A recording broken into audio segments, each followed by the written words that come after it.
કહેવાય છે કે જ્યારે શબ્દો મૌન હોય છે ત્યારે કલા અને સંવેદના પોતાનો માર્ગ જાતે જ બનાવી લે છે। વડોદરામાં 7 મહિનાથી ખોવાયેલા એક મૂક બધિર કિશોરની ઘર વાપસીની ગાથા આવી જ અદ્ભુત છે।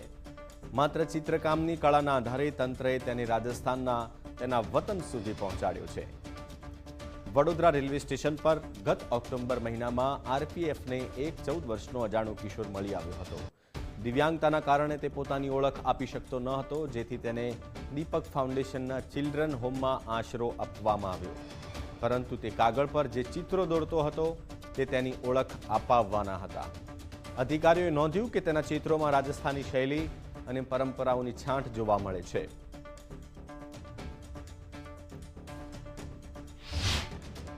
એટલામાં સામેથી બાઇક ફાસ્ટ હતી, જેના એના પપ્પાના કાકા કાકી જતા હતા। હવે પેલા બેને લાલ સાડી અને એમનો પેલું પગડી જેવું બાંધ્યું હતું, એટલે ઓળખી ગયા અને ગાડીમાંથી જે છોકરાએ કુલદીપે કીધું હા હા કે આ મારા કોઈ છે એવું, એટલે એ લોકોની બાઇક ફાસ્ટ હતી। પેલા ઉદયસિંહ સર જે એસઆઈ છે એમણે આખી ગાડી વળાંક કરીને એમનો પીછો કર્યો। થોડા દૂર એમને રોક્યા, એ લોકો પણ ગભરાઈ ગયા કે આ કેમ અમને રોકી રહ્યા છે।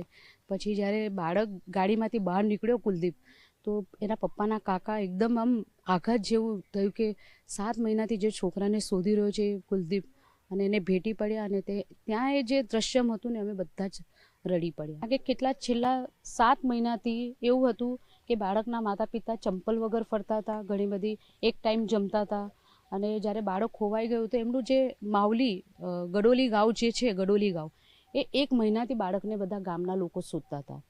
પછી અમે લોકો નાથદ્વાર પોલીસ સ્ટેશનમાં એ લોકોનું જે મિલન થયું, એના પછી મેળાપ થયા પછી અમે લોકો માવલી ગયા હતા, કારણ કે માવલી જે છે ત્યાં માવલીમાં એની એફઆઈઆર કરેલી। તંત્રએ કિશોરની આ કલાને જ તપાસનું હથિયાર બનાવ્યું। કિશોરને રાજસ્થાનના વિવિધ ધાર્મિક સ્થળોના ફોટા બતાવવામાં આવ્યા, જ્યારે તેણે નાથદ્વારાના પ્રખ્યાત સ્ટેચ્યુ ઓફ બિલીફને ઓળખી બતાવ્યું, ત્યારે અધિકારીઓને ચોક્કસ દિશા મળી।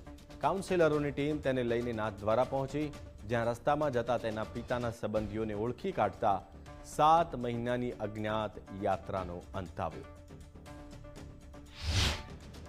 સ્થિતિ એવી હતી કે એક શિવજીનું મંદિર, એના સિવાય એમને કોઈ વસ્તુ જ આઈડેન્ટિફાઈ ના કરી, એટલે આપણે કાઉન્સિલર અન્ય વ્યવસ્થાથી બોલાયા અને કવિતાબેન રજવાડીએ એનું કાઉન્સેલ કરીને કીધું કે સાહેબ આ ચિત્રો ભલે કાર્ટૂન ને બધું છે, પણ આની શૈલી રાજસ્થાની છે, રાજસ્થાની શૈલી અને પેલું મંદિર। તો 7 મહિના બાદ પોતાના વહાલ સોયા દીકરાને પાછા મેળવીને માતા પિતાની આંખો છલકાઈ હતી। આ કિસ્સો સાબિત કરે છે કે ક્યારેક ભાષાની મર્યાદાઓ પણ લાગણીના રંગો સામે ટકી શકતી નથી। વડોદરાની ચાઇલ્ડ વેલફેર કમિટી અને દીપક ફાઉન્ડેશનના સઘન પ્રયાસોને કારણે આજે એક વિખૂટા પડેલા પરિવારનો સુખદ મેળાપ થયો છે।